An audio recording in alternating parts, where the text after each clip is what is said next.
बिस्मिल्लाहिर्रहमानिर्रहीम अस्सलामु अलैकुम रहमतुल्लाह। आज इमरान खान की बताई हुई बातें तमाम की तमाम 100% सच साबित हो रही है कि पाकिस्तान के अंदर रजीम चेंज ऑपरेशन करने का मकसद ये था।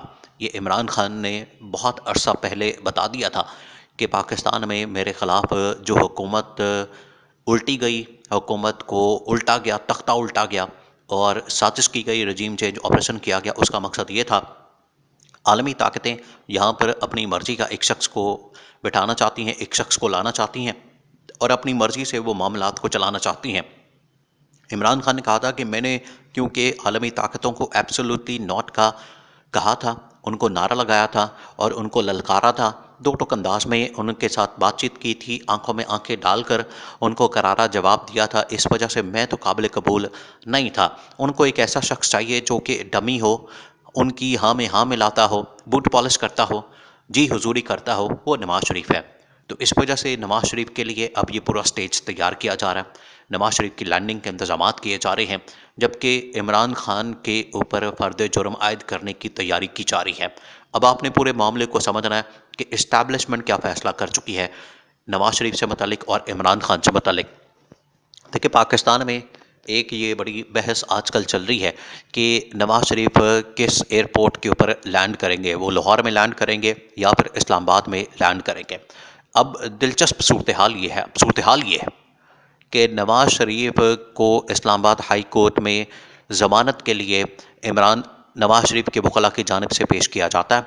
नवाज शरीफ अपने वकला के ज़रिए वहाँ पर ये केस सबमिट करते हैं कि मुझे राहदारी ज़मानत दी जाए, पाकिस्तान आने पर मुझे गिरफ़्तार ना किया जाए।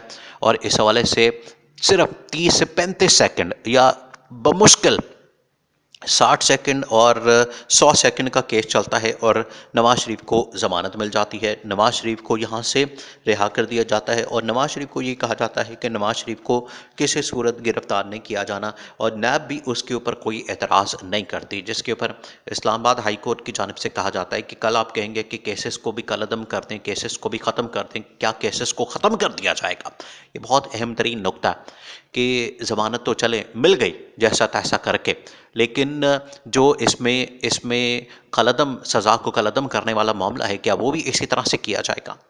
अब जो अहम तरीन ट्रैप है उसको आपने समझना है, नवाज शरीफ के लिए क्या ट्रैप बिछाया जा रहा है। देखिए, पाकिस्तान के अंदर जो बड़े बड़े तज्जिया नगार, बड़े बड़े अहम तरीन मामलात के ऊपर रोशनी डालने वाले, उसमें औरिया मकबूल जान का भी एक नाम है। उन्होंने बहुत बड़ा इंकशाफ किया है नवाज शरीफ से मुतल्लिक और उन्होंने इमरान खान से मुतल्लिक भी प्रोडक्शन कर दी है। अब आपने इस मामले को समझना है। उन्होंने कहा है कि नवाज शरीफ के लिए ये एक ट्रैप बिछाया गया। नवाज शरीफ को ट्रैप करने के लिए, पाकिस्तान के अंदर लाने के लिए और पाकिस्तान में ला के उसको पकड़ के यहाँ पर जेल में डाल के उसको गिरफ्तार करके उसको यहाँ पर इबरत का निशान बनाना है। जिस तरीके से वो इस्टेब्लिशमेंट के ऊपर हमलावर होता है, इस्टेब्लिशमेंट के एहतसाब की, हिसाब किताब की, अकाउंटेबिलिटी की बात करता है, किसी के अंदर ये हिम्मत और ज़रूरत नहीं है। लेकिन नवाज शरीफ ने जिस तरीके से भरे जलसे में sitting army chief general Bajwa और sitting DG ISI general Faiz Hameed का नाम लेकर उनके ऊपर साजिश का इल्ज़ाम लगाया, sitting chief justice Saqib Nisar के ऊपर, आसिफ सईद खोसा के ऊपर और सेटिंग जज जस्टिस एजाजुल एहसन जो सीनियर तरीन इस वक्त जज हैं सुप्रीम कोर्ट के, उनके ऊपर जो इल्ज़ामात लगाए। तो अब ऐसा नहीं हो सकता कि नवाज शरीफ ये तमाम के तमाम इल्ज़ामात लगाए, इनके ऊपर इल्ज़ामात की बौछार करे, इनके ऊपर हमला करे तो उसको छोड़ दिया जाए। ये नवाज शरीफ के लिए एक ट्रैप बिछाया जा रहा है और नवाज शरीफ को यहाँ पर पकड़ने के लिए, शिकंजे में लाने के लिए, इसको घेर कर मारने के लिए ये सब कुछ किया जा रहा है और सियासी तौर पर मारना है और यहाँ पर ला के नवाज शरीफ को आखिरकार जेल भेजना। देखिए, ये जो राहदारी ज़मानत दी गई है अदालत की जानिब से, आइन और कानून के अंदर इसकी कोई जगह नहीं है। और इस हवाले से एहतजाज एहसन जो पाकिस्तान के कानूनदान, माहिर कानून है और अहम सबसे बड़े कानूनदान हैं, उन्होंने कहा है कि इस तरह की कोई शिक्की मौजूद नहीं है।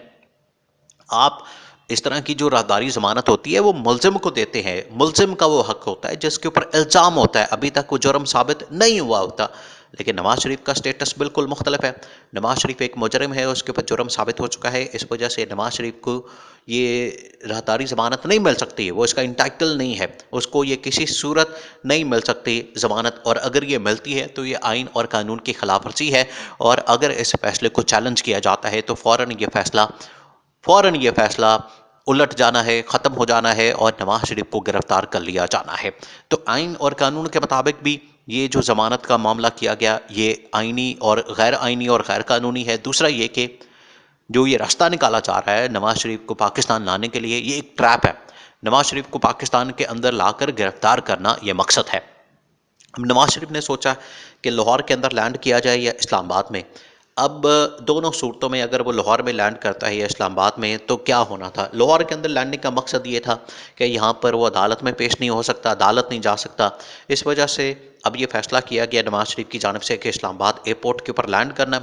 और प्लान नवाज शरीफ का ये है कि जीटी रोड के ज़रिए एक दंदनाते हुए, रौला डालते हुए, शोर मचाते हुए और वही मुझे क्यों निकाला वाली कैंपेन करते हुए यहाँ से जीटी रोड से लाहौर जाना है। लेकिन इसको अभी अंदाज़ा नहीं कि इस्लामाबाद एयरपोर्ट के ऊपर पूरा गिरफ्तारी का प्लान तैयार किया गया है। और ये जो अभी सारा परसेप्शन बिल्डअप किया जा रहा है कि इसके पीछे कोई इस्टेब्लिशमेंट है या इस्टेब्लिशमेंट की डील की वजह से, क्योंकि जो पीपल्स पार्टी के रहनुमा हैं खुर्शीद शाह, उन्होंने कहा कि पाकिस्तान के अंदर ये डील के तहत नवाज शरीफ वापस आ रहा है। और दूसरा बिलावल भुट्टो ने भी अब इस हवाले से दो टोक अंदाज में बात कर दी है कि एक शख्स के लिए उसकी वापसी तक इलेक्शन को रोका हुआ है, इलेक्शन का ऐलान नहीं किया जा रहा। एक शख्स के लिए अगर ये सब कुछ किया जा रहा है, एक शख्स के लिए अगर ये सब कुछ रास्ता बनाया जा रहा है, स्टेज तैयार की जा रही है और उसके लिए ये फूलों की सेज तैयार की जा रही है, तो हम इसके ख़िलाफ़ फिर एहतजाज करेंगे और हर फोरम के ऊपर जाके इसकी मुखालफत करेंगे। तो अब पीपल्स पार्टी को भी समझ आ चुकी है कि डील के साथ नवाज शरीफ की वापसी हो रही है, लेकिन आइन और कानून के मुताबिक नवाज शरीफ की गिरफ्तारी बनती है। जो आइनी कानूनी माहिरीन हैं उन्होंने भी कहा है कि राहदारी ज़मानत देना नवाज शरीफ के लिए बिल्कुल गैर आइनी, गैर कानूनी काम है। इस वजह से नवाज शरीफ की गिरफ्तारी बनती है। और सबसे अहम तरीन मामला जिसका अभी नवाज शरीफ को अंदाज़ा नहीं कि इसके लिए ये एक ट्रैप बिछाया गया है। इमरान खान तमाम की तमाम बातें बिल्कुल ठीक कर चुका है, वो आज सही साबित हो रही हैं कि नवाज शरीफ के लिए स्टेज तैयार किया जा रहा है, लेकिन नवाज शरीफ जो चाहता है वो होना नहीं। ये इमरान खान बता चुका है। इमरान खान ने पहले ही बता दिया था कि जो इसके दिमाग के अंदर फतूर है, खन्नास है, या इसके दिमाग के अंदर जो प्लान है, जो मंसूबा है, जो साजिश है कि पाकिस्तान के इस्टेब्लिशमेंट को कंट्रोल करने का, पाकिस्तान के इस्टेब्लिशमेंट को अपनी मातहत करने का और पाकिस्तान की जो फ़ौज है उसको पंजाब पुलिस बनाने का, ये किसी सूरत कामयाब नहीं होने देना। और ये इस्टेब्लिशमेंट इस बात को समझ चुकी है, जनरल आसिम मुनीर इस बात को समझ चुके हैं कि अगर नवाज शरीफ को मौका दिया जाता है तो ये उल्टा हमारे गले पड़ जाना है। अवाम को फैसला करने दें, अवाम अपनी ताकत से इमरान खान को मौका दिया जाए इलेक्शन में, जिसको मुंतखब करें उसको वज़ीर आज़म बनने दिया जाए।